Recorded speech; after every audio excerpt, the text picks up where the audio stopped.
Hello.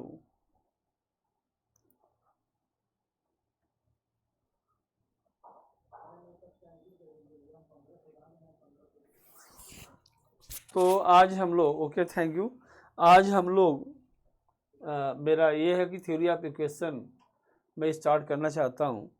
और theory of equation का मैं क्वेश्चन के हिसाब से चलूँगा, क्वेश्चन पढ़ाते समय चलूँगा।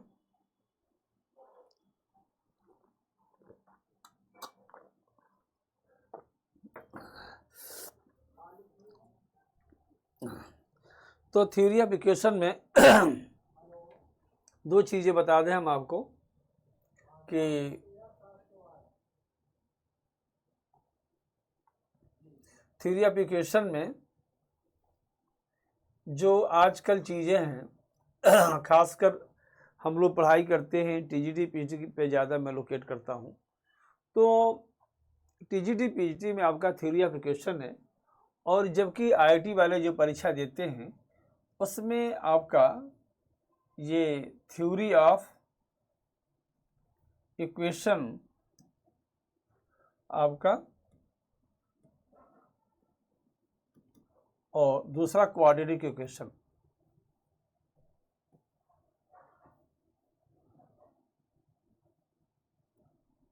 क्वाड्रेटिक इक्वेशन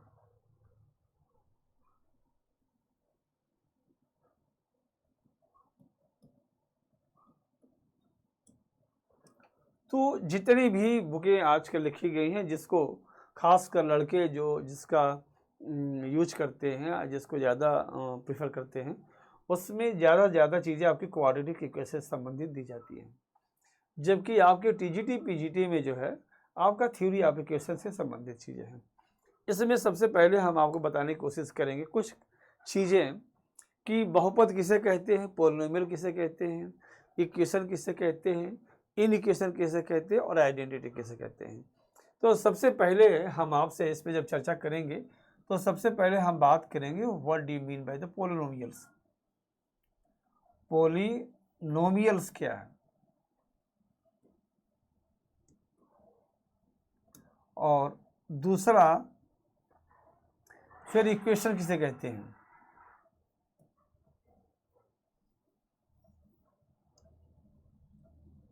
और तीसरा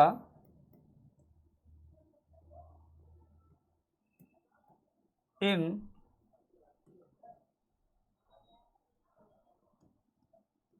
इक्वेशन किसे कहते हैं, और चौथा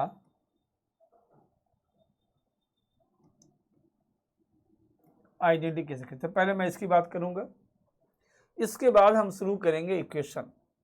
फिर इक्वेशन में जो हम लोग बात करेंगे, जब इक्वेशन के बाद उसके बाद हम शुरू करेंगे इक्वेशन के विषय में, और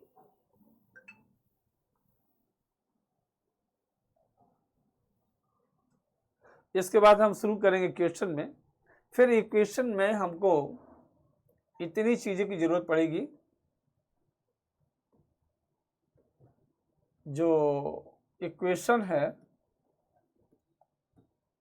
इसमें सबसे पहले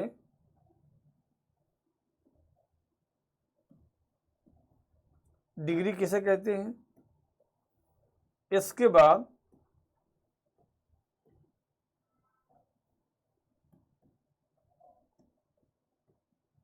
रिमाइंडर किसे कहते हैं, इसकी बात हम करेंगे। तो सबसे पहले हम लोग कहते हैं जैसे कि एक पद हो, the number of terms, the number of term अगर एक से ज़्यादा है तो जैसे कि लग रहा है बहुपद, उसको हम लोग पॉलिनोमियल कहते हैं। लेकिन पॉलिनोमियल्स भी polynomial of the real number and the polynomial of the complex number. जैसे कि मान लीजिए हम बात करते हैं आपसे, सपोज कर लीजिए, तो बहुपद किसे कहते हैं, बहुपद या पॉलिनोमियल्स जैसे a0 xn an x -1 plus n this is the polynomial.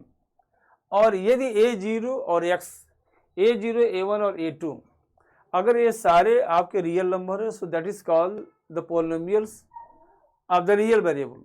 अगर ये कॉम्प्लेक्स है तो आप कह सकते हैं this is the polynomial of the complex. अब इसमें जो होता है आपका, जहाँ ये जो n होता है वो n का मान हम लोग ये नेचुरल नंबर आपका होगा, ये n का मान जो होगा आपका रेशनल नंबर होगा। और यहाँ से जब हम इसका मान a0 to the power xn plus n s minus 1 and so on plus an is equal to 0 कर देंगे, तो यही हम इसको कहते हैं हम लोग इक्वेशन। इक्वेशन का मतलब होगा कि दैट इज इक्वल टू 0। यहाँ जो बनता है इक्वेशन मतलब दैट इज इक्वल टू 0, इसे कहते हैं। और n का मान जो हमारा होता है यहाँ भी नेचुरल नंबर को बिलोंग करता है। जब n हमारा नेचुरल नंबर को बिलोंग होता है तो यही जो पावर ऑफ n है इसी को डिग्री कहते हैं। जो हमारा डिग्री है, डिग्री ऑफ दिस इक्वेशन, यही हमारा नेचुरल नंबर है। अगर सपोज के लिए जैसे एग्जाम्पल के तौर पे, अगर मान लीजिए एग्जाम्पल के तौर पे सपोज के लिए x cube plus 2x square plus x plus 1 equal to 0, तो ये जो होगा आपका, इसको हम लोग कहेंगे this is the equation of degree 3। लेकिन अगर वही मान लीजिए वही कहीं एक ऐसा हो कि जैसे सपोज के लिए कि x square plus 1/x plus 1 is equal to 0 होगा, तो इसका जो होगा आपका, चूंकि इसमें x ऐसा है जिसकी डिग्री जो इस टर्म की डिग्री आपके नेगेटिव है, इसलिए सच पूछिए तो इसके कहेंगे degree of this equation is not defined. Degree of this equation is not defined. क्यों? क्योंकि इक्वेशन तो उसे कहते हैं जिसके हर पदों के जो पावर होता है, डिग्री होती है, वो आपके नेचुरल नंबर में हो। अगर यह चाहे मान लीजिए इस तरह का अंडर रूट एक्स में दिया है, इस तरह से अगर x square plus under root x plus 1 is equal to 0, तो आप यहाँ भी कह सकते हैं हाँ ये जरूर, अगर अंडर रूट एक्स हटा देंगे, जब सबके पावर जो नेचुरल नंबर में हो जाएंगे तो जो हाईएस्ट पावर होगा इस टर्म का उसको हम लोग डिग्री कह देंगे। बस स्टिल इस टाइम में इसकी भी डिग्री डिफाइंड नहीं है। इसको हम लोग इरेशनल अलजेब्राइक फंक्शन कहते हैं। रेशनल जो दो rational algebraic function and irrational algebraic function भी होता है। अगर मान लीजिए P of x and q of x that is a polynomial है, तो इक्वेशन। फिर हम आपसे बात करते हैं, अगर सपोज के लिए हम लोग बात करते हैं वो जैसे p of x and q of x two polynomial है, p of x and t of x दो पोलिनोमियल है, तो जो हमारा पी ऑफ एक्स है और क्यू ऑफ एक्स है, इसको हम लोग कहते हैं रेशनल अलजेब्राइक फंक्शन। इसे क्या कहते हैं? इसे कहते हैं हम लोग rational algebraic function. Rational algebraic function, इसको हम लोग रेशनल अलजेब्राइक फंक्शन कहते हैं। एग्जाम्पल के रूप में आप ले सकते हैं यहाँ से x cube plus x plus 1 upon x plus 1, this is the rational algebraic function. लेकिन अगर सपोज के लिए किसी का पावर अंडर रूट में हो, किसी का पावर अंडर रूट में हो, जैसे ऐसे है,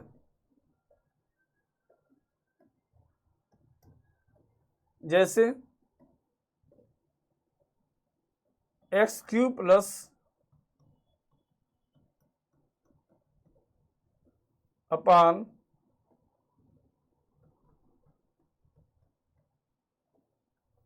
अगर ये हो जाएगा तो इसको हम लोग कहेंगे इरेशनल अलजेब्राइक फंक्शन। अगर कोई ऐसा है जब बहुपद है, अगर कोई चीज़ बहुपद है, पोलिनोमियल है, तो एक चीज़ बता दें आपको कि इसकी डिग्री हमारी जो होनी चाहिए वो नेचुरल नंबर होना चाहिए, रूट में नहीं होना चाहिए। अगर ऐसा दिया हुआ है तो इसको हम लोग कहेंगे irrational algebraic function. Irrational algebraic function,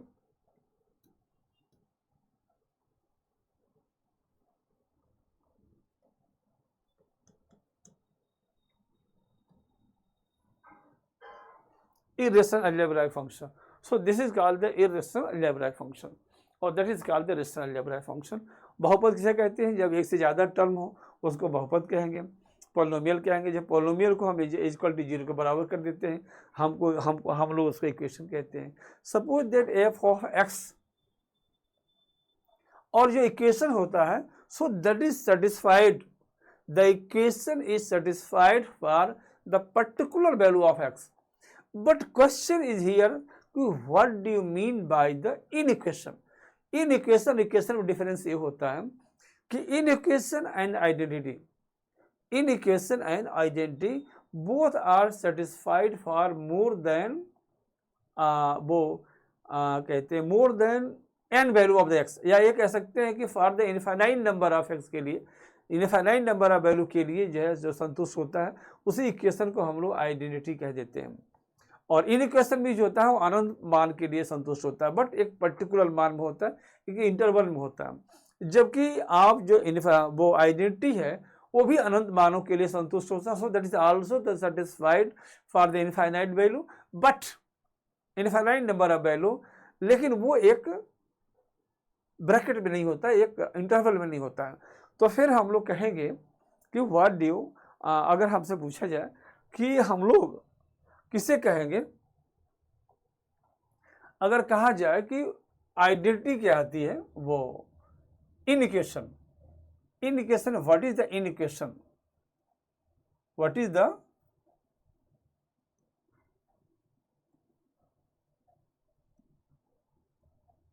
मान लीजिए कि f of x equal to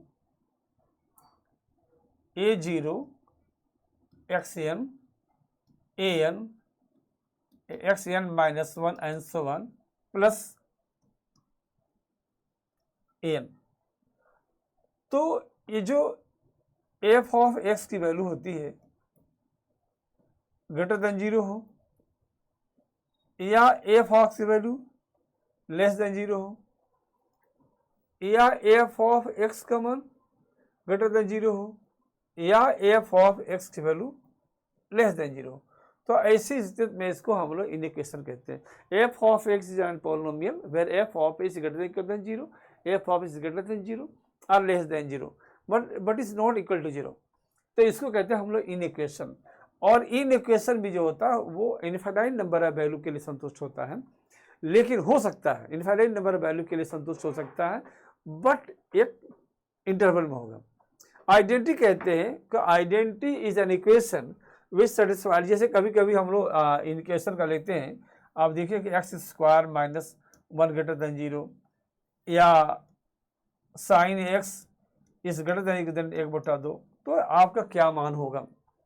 फिर हम लोग बात ट्राई करते हैं, उसकी बात हम लोग करते हैं, वो है identity. Identity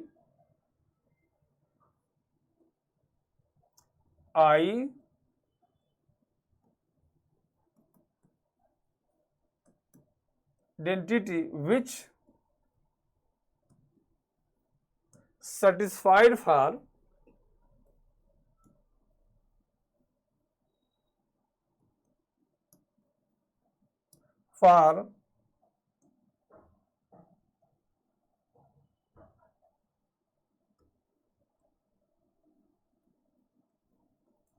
every value of x.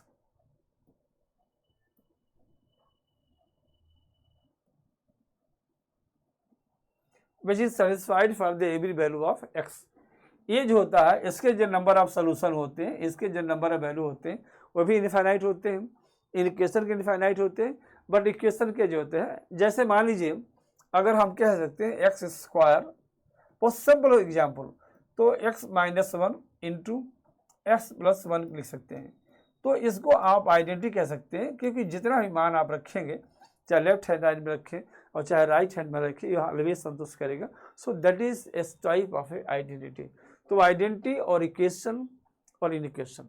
Equation जो होता है जो किस खास मान के संतुष्ट होता है, इन इक्वेशन जो होता है वो एक से ज़्यादा पर्टिकुलर से अनंत मानों के लिए भी संतुष्ट हो सकता है, लेकिन जो आइडेंटिटी होता है it is satisfied for the more than 2 value. बहुत ऐसे एग्जाम्पल हमने आइडेंटिटी के सवालों में, ऐसे में सवालों में दिया था कि कभी कभी देता है कि कोई इक्वेशन दिया है जिसकी डिग्री n है या जिसकी डिग्री 3 है, तो ऐसा सेट करेगा कि if this equation is satisfied for more than 2 value of 3, अगर 3 से ज्यादा के लिए संतुष्ट हो रहा है, so that is not an equation but it is N inequation, it is an equation.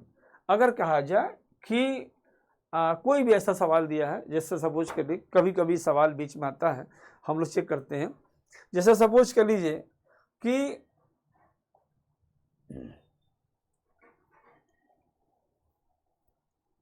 जैसे कि एक सवाल, जैसे मान लीजिए, मैं कह रहा हूं साफ साफ, जैसे कि लेमडा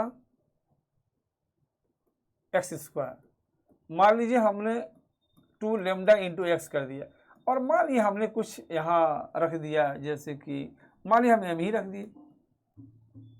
तो अगर ये कहा जाए कि this is the quadratic equation and it is satisfied for more than 2 value of x, then what is the value of lambda and m. तो अगर ये more than 2 value of x के लिए संतुष्ट हो रहा है, इनका मतलब होता है कि क्या है, ये इक्वेशन नहीं है, बल्कि क्या है, आइडेंटिटी है।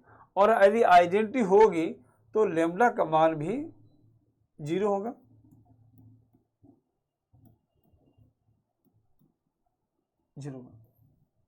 तो जब लिखेंगे यहाँ 0 dot x square 0 dot x is equal to 0, तो ये एक्स का चाहे जो मान रखे, ये क्या हो जाएगा, संतुष्ट कर जाएगा। तो एक चीज ये भी कभी कभी हम ऐसे सवालों को भी हमने देखा है सवालों में आते हुए। तो मैंने कहा कि आइडेंटिटी, इनिक्वेशन, इक्वेशन किसे कहते हैं, पहले क्लियर से बहुपद किसे कहते हैं। जब भी हम थ्योरी ऑफ इक्वेशन पाते हैं तो ये सारी चीज़ों को हमको जरा समझ लेना चाहिए। आगे हम लोग बढ़ते हैं कि डिग्री ऑफ इक्वेशन किसे कहते हैं, ये भी हमने बता दिया। अब ये होता है कि रिमाइंडर किसे कहते हैं।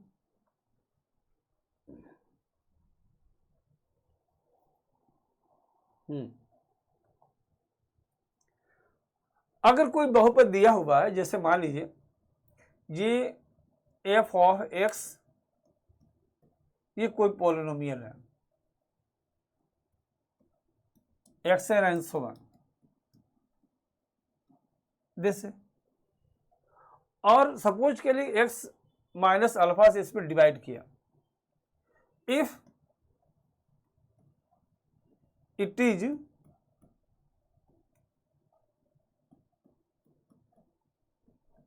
डिवाइडेड बाय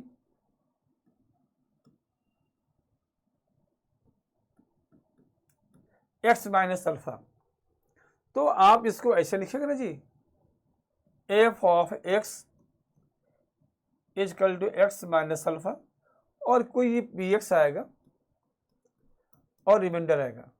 तो अगर x माइनस अल्फा से डिवाइड करते हैं तो f ऑफ अल्फा का मान लिखेंगे, तो f ऑफ अल्फा बराबर हो जाएगा 0 प्लस r। तो इसका मान जो हम लिखेंगे, r की वैल्यू जो होगी हमारी, और तो r जो होगा हमारा क्या होगा, ये रिमाइंडर होगा। So that is the remainder, ये जो होगा हमारा क्या होगा, रिमाइंडर होगा, ये हमारा होगा रिमाइंडर। लेकिन अगर सपोज कर लीजिए कि r हमारा 0 हो जा रहा है, यानी f ऑफ l की वैल्यू 0 हो जा रही है, इसका मतलब होगा, अगर रिमाइंडर हमारा 0 हो जाएगा, इसका मतलब होगा कि x माइनस अल्फा इसका एक रूट्स है। तो रूट्स किसे कहते हैं, तो रूट्स के विषय में हम बता सकते हैं। रूट्स क्या है, जैसे मूल कहते हैं, roots, if x equal to is root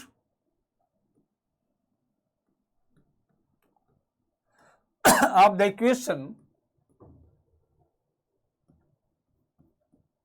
then f of alpha का मान क्या होगा, 0, अर्थात x का वह मान जिसके लिए हमारा इक्वेशन संतुष्ट होता है, उसको हम लोग रूट्स कहते हैं, उसको रूट्स कहते हैं। ये सवाल पूछा जा सकता है, when any equation is divided by x minus alpha, then find the remainder। तो जब कोई इक्वेशन x माइनस अल्फा से अगर डिवाइड करते हैं तो जो उसका रिमाइंडर आता है वो क्या होता है, उस रिमाइंडर का मान जो होता है आपका, और रिमाइंडर का मान जो होता है आपका r आता है, और ये बराबर होता है आपका एफ ऑफ अल्फा। तो r equal f of alpha is the remainder. F of alpha अगर 0 हो जा रहा है इसका मतलब वह जो अल्फा है वो उसका रूट्स है। अगर इक्वेशन उसको रखेंगे तो वो संतुष्ट कर जाएगा, अर्थात उसका मान क्या हो जाएगा, 0 हो जाएगा।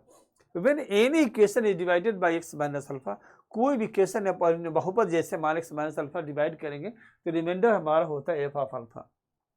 और यदि इसको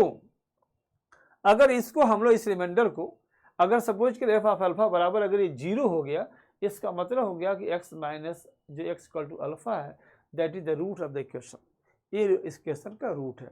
तो रिमाइंडर कभी कभी एक बहुत पहले की बात है, अब तो नई सवालों में नई किताबों में ये सब चीज़ नहीं रहती है। लिखा गया कि मैंने एक बार एक सिविल में मैं समझता हूँ 1988 की या 89 की बात हो सकती है, एक सवाल पूछा था, बड़ा सवाल सिंपल पूछा था, और इसको मैंने इसमें दिया भी है, इसमें हमने दिया है इस क्वेश्चन में संभवतः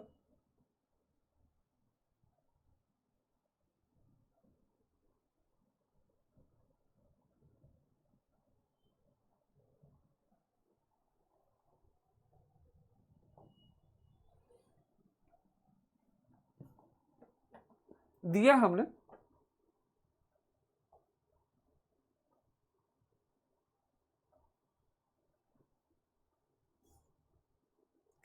इसमें एक सवाल के माध्यम से हम पढ़ाने की शुरू करते हैं। इसमें लिखा कि बताइए इसकी डिग्री क्या होगी, what is the degree of this equation. तो देखें इसका हमने बताया इसकी व्हाट इज द डिग्री क्या होगी, तो इसकी डिग्री क्या हो जाएगी, 3 हो जाएगी। इसको भी हमने बताने की कोशिश किया क्योंकि सबसे ज़्यादा आपका x की, इसलिए इसकी डिग्री है। अब हम लोग आगे चलते हैं एक नेक्स्ट क्वेश्चन की तरफ। जैसे मान a दिया हुआ है तो इसके 1/x से इसलिए इसकी डिग्री जो होगी आपकी क्या होगी, संतुष्ट नहीं होगी, इसकी डिग्री संतुष्ट नहीं होगी, इसलिए इसका उत्तर हमको देना चाहिए नन। आगे चलते हैं हम लोग दूसरा क्वेश्चन करने के बाद से। जैसे ये अंडर रूट एक्स में है, अंडर रूट एक्स में जबकि जब डिग्री डिफाइन करते हैं तो सबकी जो पावर होनी चाहिए वो क्या होना चाहिए, नेचुरल नंबर होना चाहिए। इसलिए हम ये कह सकते हैं कि इसकी डिग्री भी डिफाइन नहीं है, इसकी डिग्री भी डिफाइन नहीं है, इसलिए इसका आंसर भी आएगा 1। मैंने आपसे बताया कि डिग्री किसे कहते हैं। आगे चलते हैं हम लोग, आगे चल के सवाल के माध्यम से ही हम आपको थ्योरी बताने की कोशिश करते हैं। ये दिस इज एन पॉलिनोमियल, ये टी नहीं बचा हुआ इसमें, 10 is satisfies for more then n value of x। जैसे दिस इज एन इक्वेशन है, पॉलिनोमियल है, अगर ये n से ज्यादा मान के संतुष्ट हो रहा है, क्या अभिषेक? हाँ पढ़ा रहे हैं थोड़ा सा। ये है, अगर इक्वेशन दिया हुआ है अगर ये मोर देन n वैल्यू के लिए संतुष्ट हो रहा है तो इसको हम कहेंगे कि this is not an equation. इसका मान अगर मान लीजिए अगर हम लोग इसको मान जो है अगर ये 0 के बराबर लिख देते हैं, यहाँ से सपोज के लिए कि इसका मान 0 के बराबर लिख देते हैं, एक्चुअली पोजीशन यहाँ तक आना चाहिए, टाइप उस तरह से नहीं हुआ है, प्लस an। तो अगर इसका मान 0 के बराबर कर देंगे तो इक्वेशन हो जाएगा। Equation is satisfied by the n, वो n मान के संतुष्ट होगा तब तो इक्वेशन है। लेकिन अगर ये n से ज़्यादा मान के संतुष्ट होगा तो मैंने इसको कोशिश किया बताने के लिए, it is not an equation but what क्या होगा, इट इज़ एन आइडेंटिटी। इसका भी यूज करके सवाल काफ़ी पूछे गए हैं। This is an equation of the degree n। अगर if it is satisfied by more than n value of x, so it is not an equation, it is an identity. यह सर्वसमीकरण है, यह समीकरण नहीं है। आगे चलते हम लोग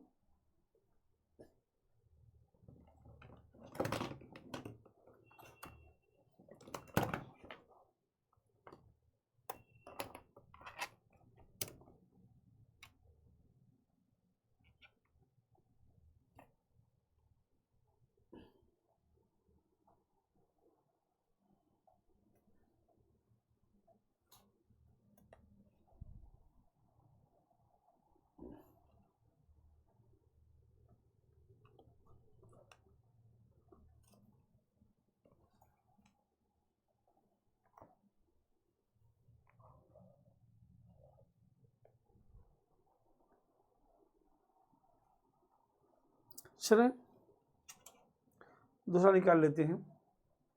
तो इसको हम लोग आइडेंटिटी कहेंगे। ये आगे हमने बात की आपसे f of divided by x minus alpha, अभी हम इसके विषय में चर्चा किए थे कि if f of x divided by x and alpha then what is the remainder. तो जो इसका रिमाइंडर होगा वो एफ ऑफ अल्फा होगा।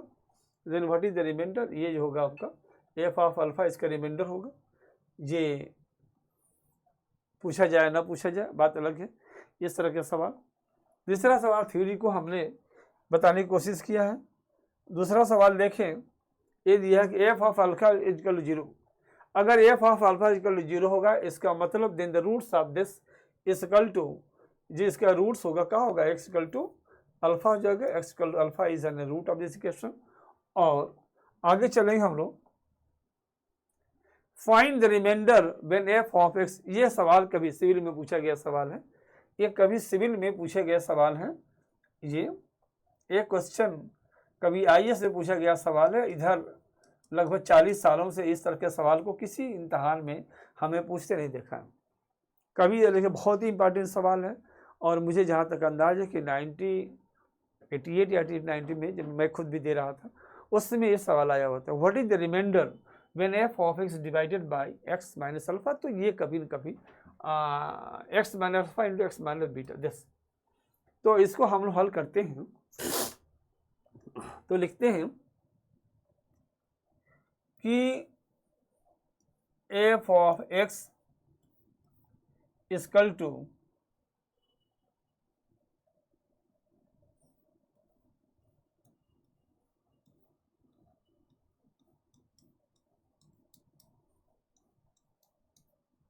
Plus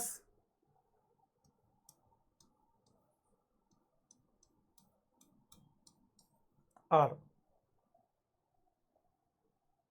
what is the remainder, तो यहां लिखेंगे अगर हम लोग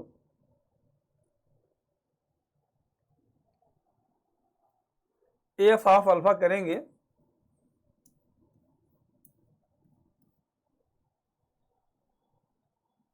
Q of x into x होगा, ये डबल होगा जी ना, इंटू एक्स,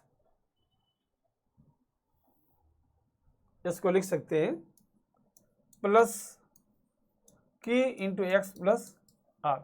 यहाँ एक्स न चलिए फंक्शन ऑफ एक्स हो सकता है, तो इसीलिए हम सिर्फ पी लिख दे रहे हैं, ठीक 10, क्योंकि भाग एक्स माइनस अल्फा है, भाग देंगे तो उसमें एक एक्स रिमाइंडर बच जाएगा। तो एफ ऑफ अल्फा करेंगे तो 0 हो जाएगा, and plus Q into alpha plus R, और एफ ऑफ बीटा करेंगे तो 0 प्लस की इंटू बीटा प्लस आर हो जाएगा। अगर हम लोग इससे गुणा कर देंगे तो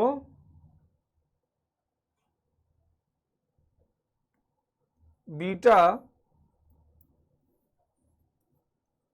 इंटू अल्फा माइनस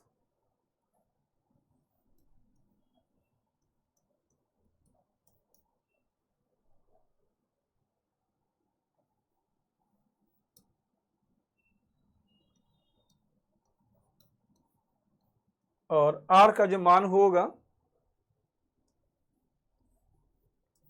वो बराबर होगा beta into F of alpha. यहां देख सकते हैं आर इज इक्वल टू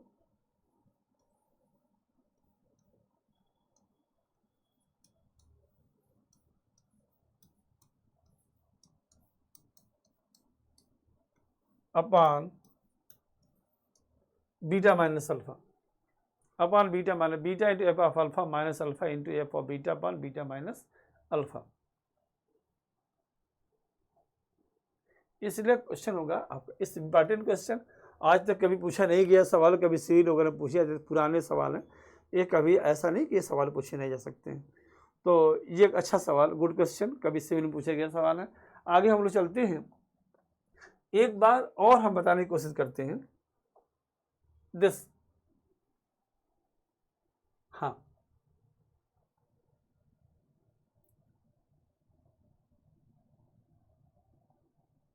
फिर थोड़ी थ्योरी की बताने की कोशिश करते हैं हम लोग, फिर इस पे आएंगे।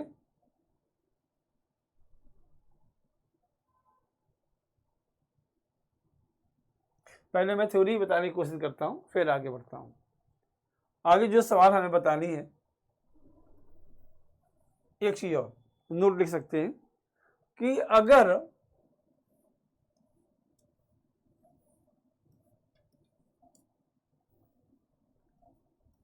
x equal to alpha 1, alpha 2 and alpha n are the roots of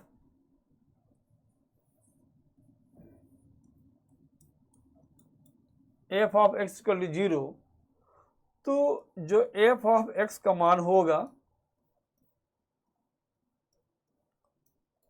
x minus alpha 1,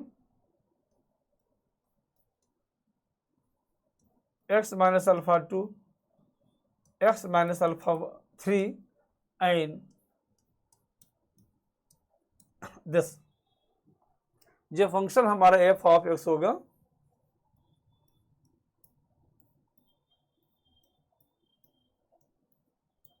and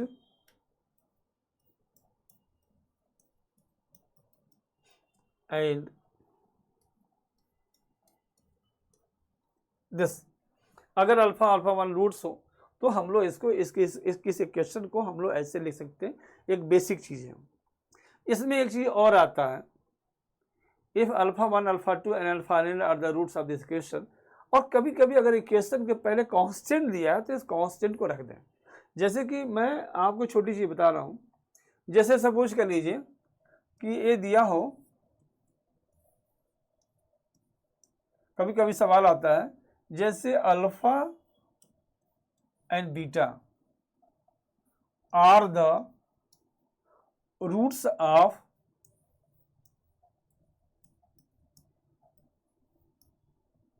ax square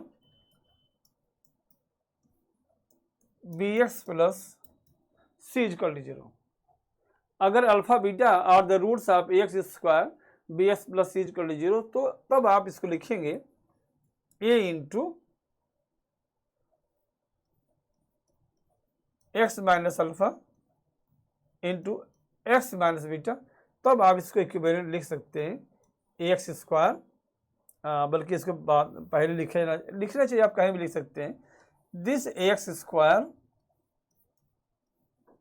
B x plus c को लिख सकते हैं हम लोग a into x minus alpha into x minus beta. Digital board पे लिखने के बाद से राइटिंग तो वैसे भी मेरी अच्छी नहीं आती है, लेकिन अगर समझ में नहीं आ रहा कि आ रहा है, इस बात को आप लोग एक बार बताइएगा। इसको ऐसे लिखना चाहिए, बड़ा यूज होता है ऐसे सवालों में, बहुत यूज किया जाता है। इसमें दो चीज़ें और, एक आध चीज़ और हम बताने की कोशिश करें कि सपोज कर लीजिए, ये भी एक नोट्स के रूप में, अगर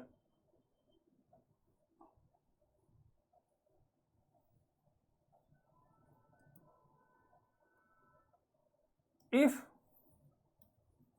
m रूट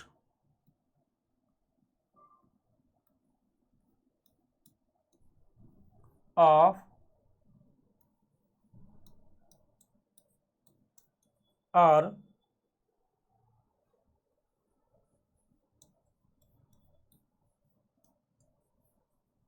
इक्वल, तो हम लोग ये लिख सकते हैं इसको f of x equal to X minus alpha to the power m into G of x। और इसी पे सवाल बनता है, अगर two roots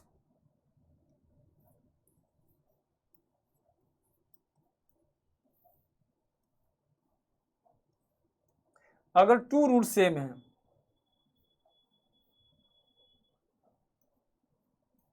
to roots are same,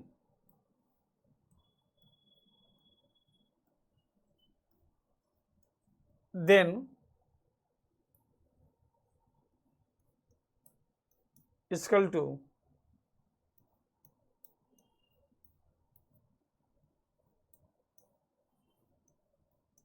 ji of x.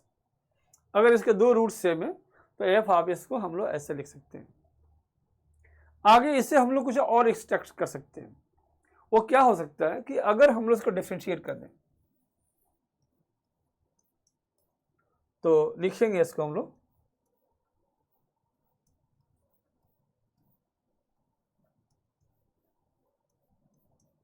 Plus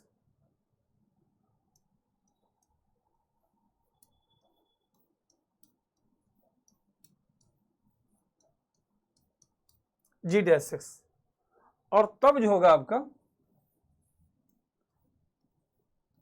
F dash alpha का मान करेंगे तो जीरो हो जाएगा। अल्फा का मान लिखेंगे तो क्या हो जाएगा, जीरो हो जाएगा।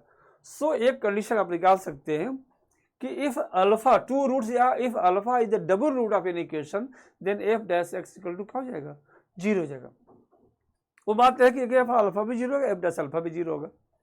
तो कभी कभी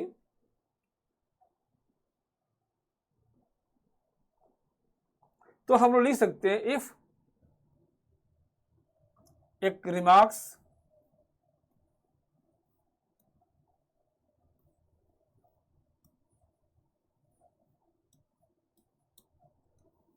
if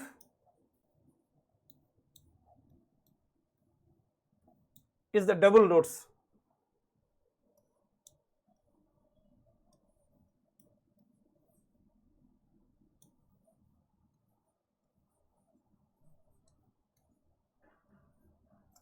is the double roots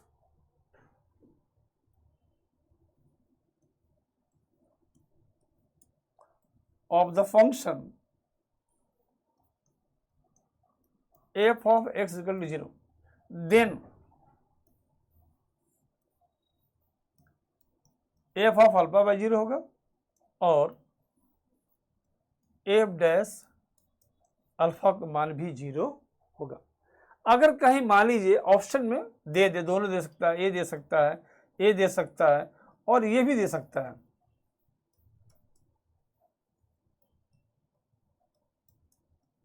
mathematics say that is depend upon your interpretation, कैसे आप इसकी व्याख्या करते हैं इस पर डिपेंड करता है। तो हम लोग फिर चलते हैं, जैसे मैंने बताया आपको, अगर कोई रूट्स एफ, अगर कोई रूट्स एक्स का अल्फा जो है इज द डबल रूट्स अर्थात इसका टू रूट सेम है तो एफ डैश अल्फा का मान हमारा जीरो होगा। नेक्स्ट क्वेश्चन पे हम लोग चलते हैं, देखते हैं क्या होता है। क्वेश्चन है हमारा दिस, कह रहा है कि अल्फा जो है इस double root alpha then alpha is roots of किसका होगा, अल्फा जो रूट्स होगा एफ डैश एक्स। अगर मैंने कहा कि एफ डबल रूट्स है तो मैंने बताया था कि एफ डैश अल्फा का मान जीरो होता है अर्थात alpha is a root of F dash X equal to zero if it is an double roots. इस पे भी कई बार, सैकड़ों बार मैं समझता हूँ इसके कई परीक्षाओं में, कई प्रश्नों में इस कॉन्सेप्ट का यूज करते हैं और सवाल को छोटे में लगाते हैं। If alpha is the double roots then F dash alpha is equal to zero.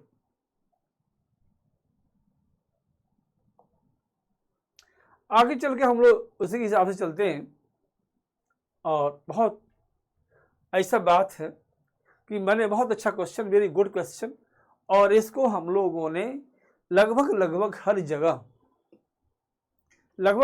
जगह हमने इसको पाया है, नियर अबाउट हर जगह हमने इसमें इसको देखा है कि जहां भी देखा हमने ये सवाल बहुत ही अच्छा सवाल है। आईटी पूछा गया, टीटी पीटी पूछा गया, very good question. Alpha beta be the roots of the equation x minus a is equal to this.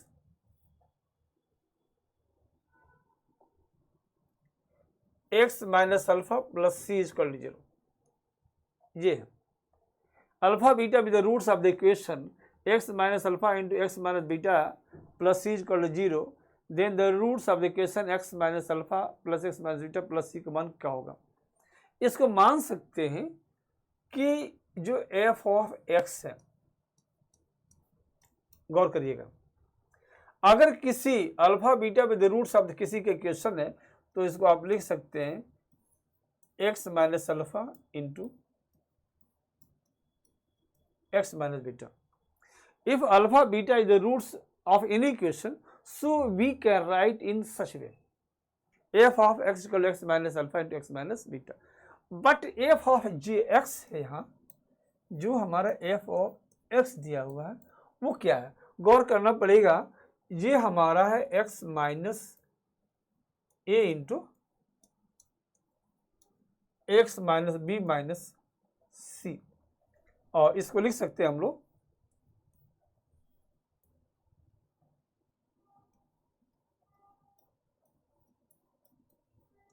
Equal to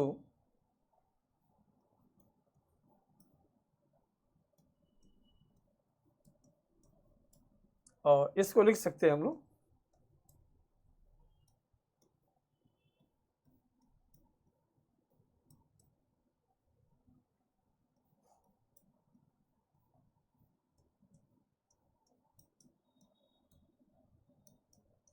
दस।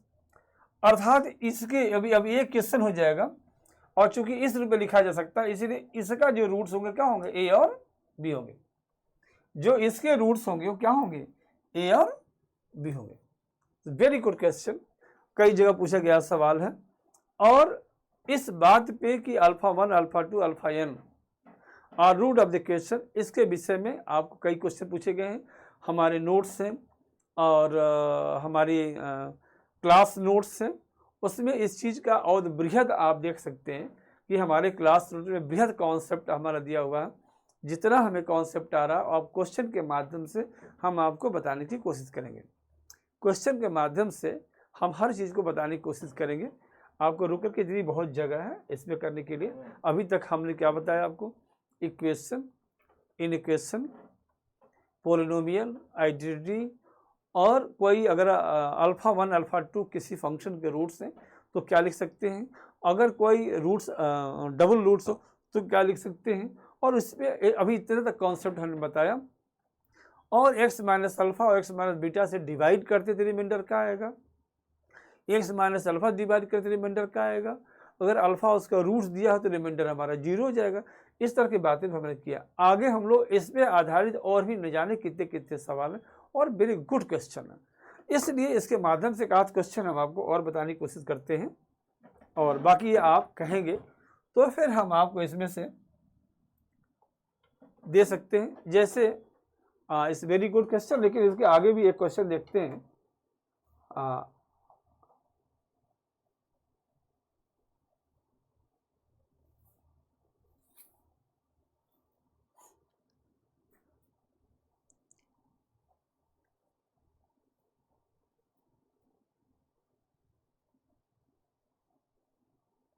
स्पष्ट और भी सवाल है, कोई एक सवाल हम लगाएंगे आपको इससे संबंधित। 1 अल्फा n माइनस 1, हालांकि यहाँ इसने लिखा है ए एन, वो ठीक नहीं है। ये are the roots of xn minus 1 is equal to 0, then इसमें से इसका मान क्या होगा। किसी को कर सकते हैं, चाहे आप इस सवाल को करिए, चाहे आगे भी सवाल दिया होगा, ये भी एक सवाल दिया है, आप इसको करिए। आपका क्वेश्चन नंबर 14, क्वेश्चन नंबर 13 और क्वेश्चन नंबर 12, और इसके पहले कोई क्वेश्चन नहीं है। ये जितने क्वेश्चन दिए हुए हैं ये सब एक जैसा है। क्वेश्चन नंबर 12, 13 और 14, ये जितने क्वेश्चन है वो सब एक जैसा दिया हुआ है। तो किसी एक सवाल को हम लगाने की कोशिश करते हैं, ओनली वन क्वेश्चन। आपको एक सवाल लगाते हैं, क्या करते हैं हम, आपको जो भी सवाल आप कहेंगे आप कमेंट में कर सकते हैं कौन सा लगा। सबसे बेहतर ये कि आप इसको लगाते हैं। This alpha 1 are the roots of the xn plus this is equal to 0, तो बताइए इसका मान क्या होगा। किसी एक सवाल लगाते हैं। अगर आपको पूरा चाहिए हमारे क्लास नोट्स को पूरा देख सकते हैं। सारे सवाल हम आपको, कुछ सवाल ऐसे हैं जो टेस्ट में देंगे, और टेस्ट भी हमारा ज्वाइन कर सकते हैं। और ये मेरा ऑनलाइन भी बैच चलता है, मेरा ऑफलाइन भी बैच चलता है। ऑफलाइन भी टेस्ट होता है, ऑनलाइन भी टेस्ट होता है, और उन टेस्टों में सारे जो रिमेनिंग सवाल आप उसको देंगे हम, और जो नहीं आएगा फिर उन सवालों को हम आपको लगवा देंगे। लेकिन थ्योरी को बताने के लिए उसमें से कुछ सवाल एक जैसा है। Alpha 1 alpha 1 are the roots of the equation, तो हम लोग लिख सकते हैं यहां से axiom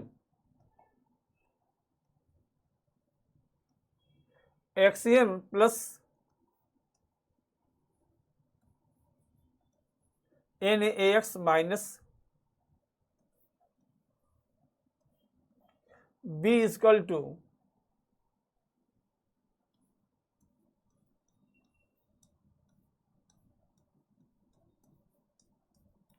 and so on alpha n। अगर अल्फा 1 अल्फा 2 इसके रूट्स हैं तो क्या होगा, इसको प्रूव करने के लिए इसको सेकंड फंक्शन ले लीजिए, इसको तरह तरह से इसको फर्स्ट फंक्शन लीजिए, इसको तरह तरह से लोग लगाते हैं। कभी कभी इसे डिवाइड करके लोग इसको जो लिमिट ले लेते हैं, इसको डिवाइड कर देंगे तो यहाँ n into X to the power n minus 1 plus N A first function into differentiation of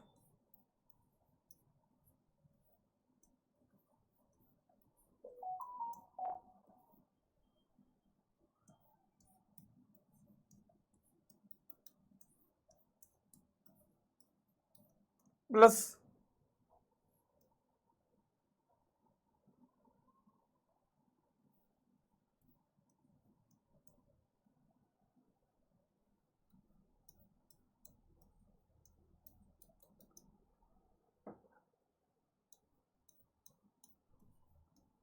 this. और यदि x का मान अल्फा पुट कर दें तो ये आ गया n अल्फा 1 और इसका मान ये तो 0 हो जाएगा, और इसका फर्स्ट फंक्शन मान लिया तो ये तो रहेगा नहीं, अगर मान लिया तो नहीं रहेगा। और इस तरह से हो जाएगा आपका यहाँ alpha 1 minus alpha 2 alpha 1 minus alpha 3 and so on alpha n minus alpha 1। इसी तरह के तीनों सवाल लग जाएंगे। फिर मैं बता रहा हूँ आपको, अगर ये इसके रूट्स है तो मैं इस रूप में लिख सकता हूँ, इसको फर्स्ट फंक्शन से इसको सेकेंड फंक्शन मानिए और इसको डिफरेंशिएट करके x बराबर आप कर देंगे तो इसका मान आ जाएगा n into alpha n minus 1 plus N ए।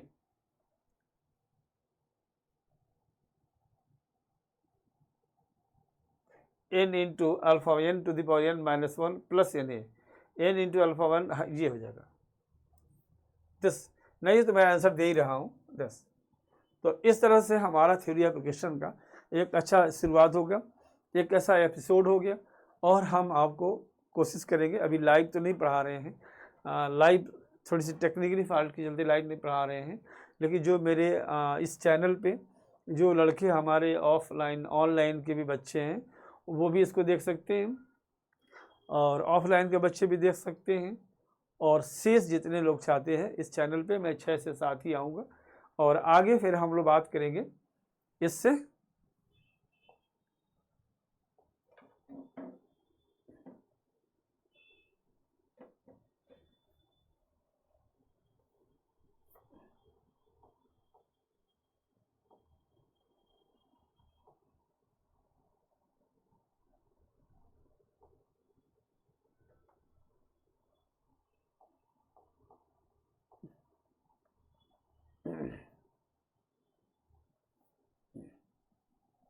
ये सारे जो शेष सवाल हैं हम आपको लगाएंगे। The equation this has two equal roots, एक तरह से क्वेश्चन है, has the two equal roots then the roots will be, क्या होगा। देखिए इस सवाल को जो लगाए जाते हैं तो सवाल लगाने के तो तरीके अलग होते हैं, ऑब्जेक्टिव सवाल लगाने के तरीके होते हैं, सब्जेक्टिव सवाल लगाने के तरीके अलग होते हैं। अगर आपको सब्जेक्टिव सवाल लगाना है तो आप मानेंगे, अगर इसको सब्जेक्टिव लगाना है तो आप मानेंगे, कैसे मानेंगे, तो आप मानेंगे इसको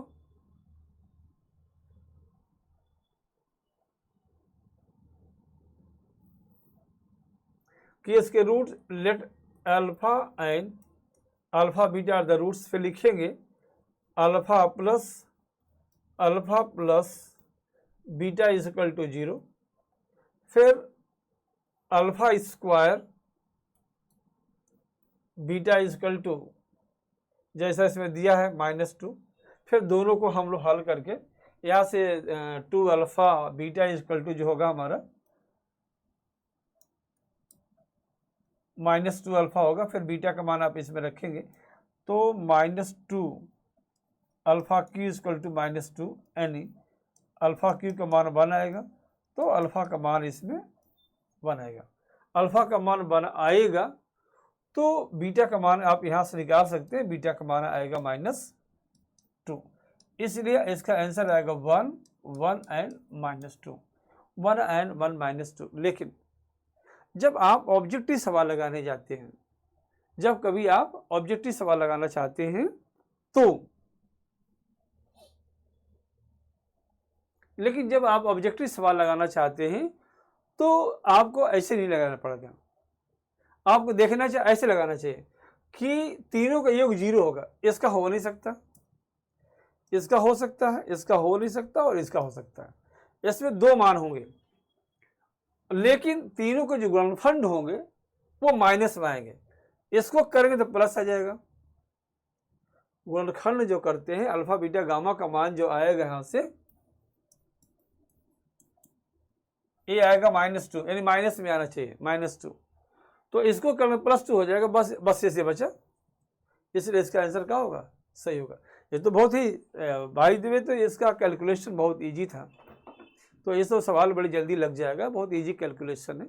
लेकिन अगर कोई कैलकुलेशन कठिन है तो कठिन हो जाएगा, इसलिए ऑब्जेक्टिव सवाल को ऑब्जेक्टिव सवाल जैसा लगाया जाता है।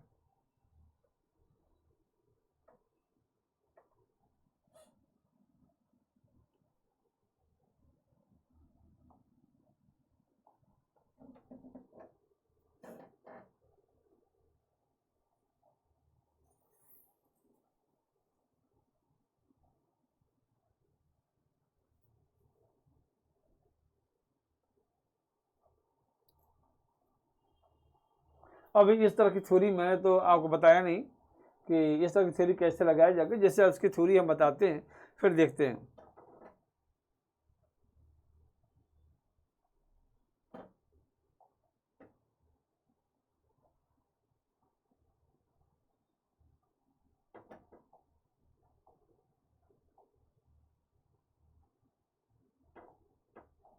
तो देखें, अगले बार हम लोग बात करते हैं कि अगर किसी क्वाड्रेटिक इक्वेशन के या किसी इक्वेशन के चाहे वो क्वाड्रेटिक हो, और तो आगे बाद हम बताएंगे आपको रिलेशन बिटवीन, अगला जो हमारा चैप्टर होगा उसमें होगा, टॉपिक होगा और उस पर आधारित सवाल ही बताएंगे।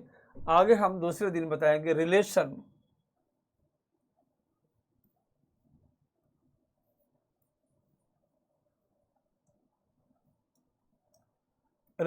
Between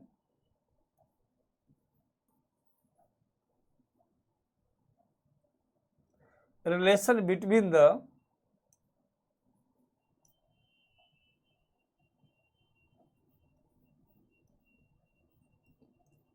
roots and relation between the roots and the coefficient,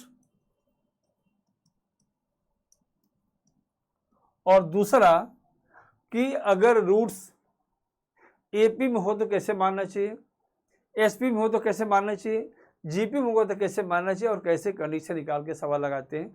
हम आपको नेक्स्ट स्टेप पे इसकी बात करेंगे, relation between the roots and the coefficient. फिर आपको इन्हीं सवालों के माध्यम से थ्योरी बताते हुए हम लोग आगे बढ़ेंगे। अगला एपिसोड हमारा होगा relation between the roots and the coefficient of the equation, और दूसरा ये होगा कि अगर कोई इक्वेशन दिया हो, क्वाड्रेटिक इक्वेशन हो, तो रूट्स कैसे मानना चाहिए, क्यूबिक इक्वेशन तो रूट्स कैसे मानना चाहिए, अगर एपी में हो तो कैसे मानना चाहिए, जीपी में कैसे मानना चाहिए, और कैसे सवाल आते हैं। इसमें अभी जो सवाल हमने आपको दिखाया है वो उसी पे आधारित पे सवाल है। ये जो सवाल आपको दिखाया है, इफ द क्वेश्चन है the two equal roots then roots क्या होगा। आगे जो सवाल हमारा है alpha beta are the roots of this question then what is the value of this. हालांकि ये सवाल तो नहीं आना चाहिए, लेकिन फिलहाल फिर आगे बार हमारा होगा if the roots of the question this are in arithmetic progression, तो फिर कैसे होगा। अगला सवाल हमारा है if the roots of this in geometric progression. अगला सवाल है if the roots of this in harmonic progression. इसके बाद अगला सवाल है the roots of this in harmonic progression, फिर the roots of this in arithmetic progression, और ये है the cubic equation has all it's 3 roots equal is given by this. तो इस तरह के सवाल आगे हम बताएंगे, relation between the coefficient and if the roots are in arithmetic progression the roots are the geometric progression, तो फिर कैसे हम लोग मानते हैं। Okay, thank you, good night. फिर हम लोग बात करते हैं आगे चल के।